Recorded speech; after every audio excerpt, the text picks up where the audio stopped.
I feel like I should make a comment on the whole situation with Israel because I have not at this point, and I apologize for any mispronunciations that are inevitably going to happen in this because I'm talking from a place of passion and of outrage and a lot of things. And first, I'm not going to tell you that I stand with A or B because that doesn't make any sense. It is not my conflict. That being said, it is possible, as many people have said, it is possible for there to be two wrongs within the whole situation. Now, I'm going to put this out there very clearly, and then I'm going to give you the update that I've read that really upset me most and how it links to something earlier, because I tend to, in these situations, watch as much as possible, get information together, and watch how those things correlate and see who is doing what they say they're going to do and who isn't, and those kind of things, because it matters. So first, what is happening to the Palestinian people is wrong. There is no way about that. There is no way about that. You can fully say that you think what's happening to the Palestinian people is wrong and not be anti-Semitic. That is fully possible, and I'll explain why. Because in any conflict, there are any number of people who are not involved in the conflict who are just stuck in the middle of it. There are Palestinian people who are stuck in the middle of the conflict. There are Israeli people stuck in the middle of the conflict that have nothing to do with what's going on, who have no want or will to fight for this because it is not their problem, not their concern, and they don't feel as passionately about that. If you don't believe that, I'm going to give you an example here that might work. I'm an American, and I live in America. Why is that important? Because the acts of Christians that go and do horrible things at abortion clinics is not something I support. It is not something I like. But if a group of radicals decided to start going after Christian churches, right, that is not my fault.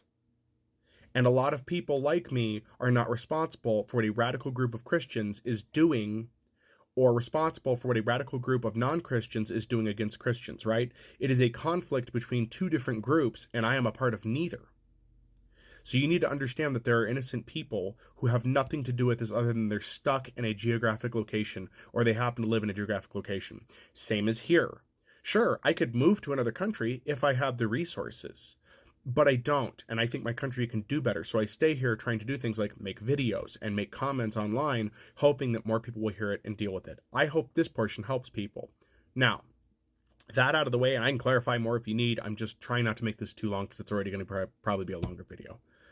What upset me most was that news came out a few days ago how Israel had told people in Gaza to evacuate certain areas, that they were going to start doing a strike, and that those people needed to get out of there for their own well-being, and let them know they were going to do that. And there happened to be a hospital in the way. And somebody, I think from UN or from Gaza, had said that those people can't possibly move. There's too many, right? They can't evac the hospital because there are people who are on treatments that can't leave. There are babies that are stuck in incubators that can't be moved, stuff like that.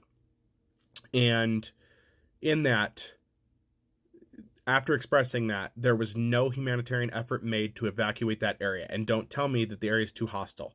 It is not too hostile. That is a risk that is required. And in my opinion, and as far as I know via regulations for war, they're required to try to clear those areas before they decide to do anything. Israel is blindly bombing areas. From what I understand, 500 people died in that hospital. That contains mostly children. If you're not understanding this portion of it, you need to be paying attention. And they couldn't move. I already had a fear this was going to happen, and the news came out. Today is where I saw it. Today is Tuesday.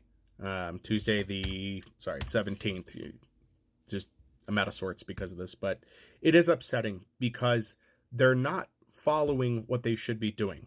Israel, Netanyahu in particular, not Israel as a country. When I say Israel, I'm talking about that as a conflict region, not all of the people, because I understand there are people who do not support the actions of their government, and I appreciate those people.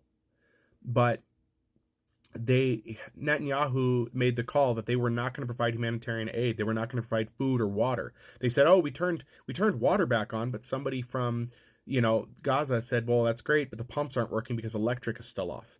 So they're doing these things that are mainly theater for the conflict, right? Like, oh, we turned the water back on. Okay, but you didn't do the full job. It is possible to clear those areas out section by section. That's what they should be doing. They don't want to because they have a prejudice against the people in that area. And we're not talking Hamas. That's not the prejudice they have. They have it against everybody in that region. And this conflict is so old. If you don't know, go look up history. I was a kid in high school and this stuff was going on. This is the worst it's got. This is by far the worst. So this is going to be one of those things that we need to pay attention to document the war crimes taking place. And we need to make sure, however possible, even though I doubt it's going to happen because these people are in high places, that people are held accountable for these actions. The soldiers are following orders. And while you can sit there and say they can just lay down their arms and go someplace else, if you say that, you don't understand how propaganda works, and you don't understand what it's like to be a soldier for a country that is running like this. Because you don't get just to lay down your arms. It can put you in a worse position.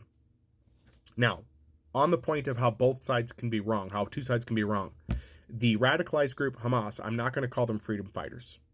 I understand why people say that. I understand the point of view of those radicalized people. I get that. When you're oppressed for a long time, you start to take matters in your own hand. I get that.